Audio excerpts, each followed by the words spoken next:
جب کوئی شخص فوت ہو جائے تو صدمہ تو ہوتا ہے، اس کا تو انکار نہیں ہے،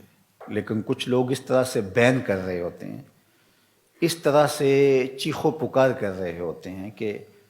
ان کی زبان پر ناشکری کے کلمات کیا کفریہ کلمات ہوتے ہیں۔ جوان میت ہو گئی تو خاتون بین کر رہی ہے، ربا تینوں ترس نہ آیا، ربا اس کے چھوٹے چھوٹے بچے تھے، تجھے رحم نہ آیا، تو کیا خدا بے رحم ہے؟ آقا کریم علیہ السلام نے ارشاد فرمایا، ذرا سنیے، لیس منا من لطم الخدود وشق الجیوب ودعا بدعوی الجاہلیہ، یا لیس منا من ضرب الخدود وشق الجیوب ودعا بدعوی الجاہلیہ، مختلف کلمات سے یہ حدیث ہے۔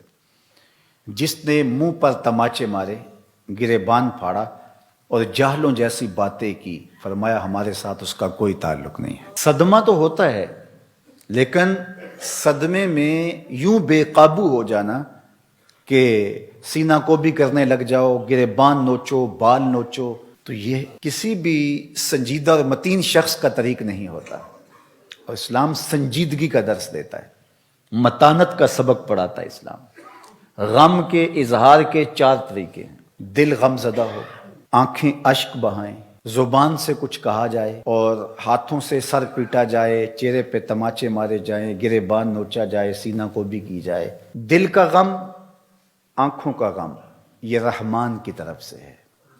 زبان کا غم اور ہاتھوں کا غم یہ شیطان کی طرف سے ہے۔ تو دل غم زدہ ہو، آنکھیں اشک بہائیں، شریعت منع نہیں کرتی۔ حضور علیہ السلام کے فرزند حضرت ابراہیم کا جب انتقال ہوا تو آپ کو جب بتایا گیا تو تشریف لائے اور بیٹے کے سرہانے پہ کھڑے ہوئے، وَأَيْنَ رَسُولِ اللَّهِ تَذْرِفَانِ صلی اللہ علیہ وآلہ وسلم، حضور کی مبارک آنکھوں سے مسلسل آنسو بہ رہے تھے، اور آقا کریم علیہ السلام نے ارشاد فرمایا، ابراہیم دل غم زدہ ہے، آنکھیں رو رہی ہیں، لیکن زبان سے وہی کہوں گا جس سے میرا رب راضی ہوگا۔ تو دل کا غم، آنکھوں کا غم یہ رحمان کی طرف سے ہے،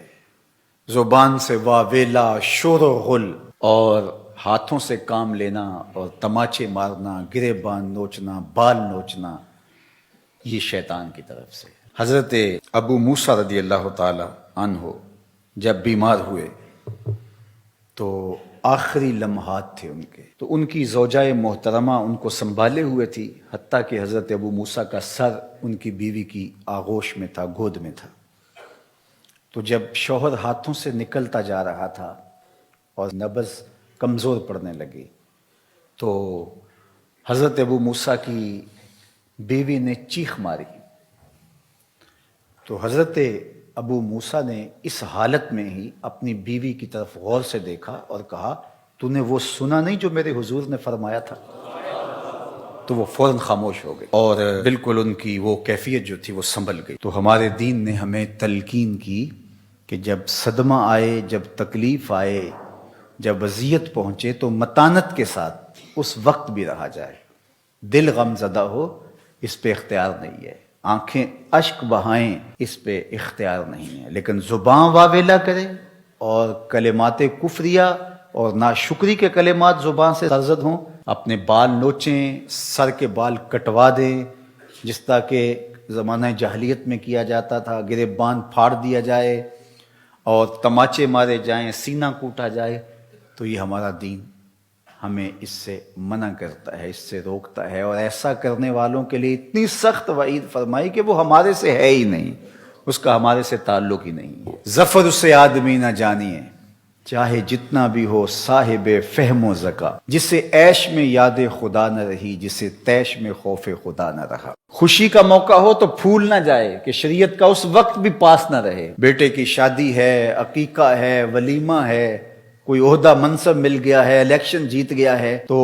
شریعت کا پاس ہی نہیں ہے، جو کچھ ہو رہا ہے، جی بیٹا خوشی کا موقع ہے، مسرتوں کا ہجوم ہے، جو مرضی کرے، اور دوسری جانب غم آئے تو زبان سے ناشکری کے کلمات۔ تو سنجیدگی، متانت اور درمیانہ راستہ ہمارے دین نے ہمیں بتایا ہے۔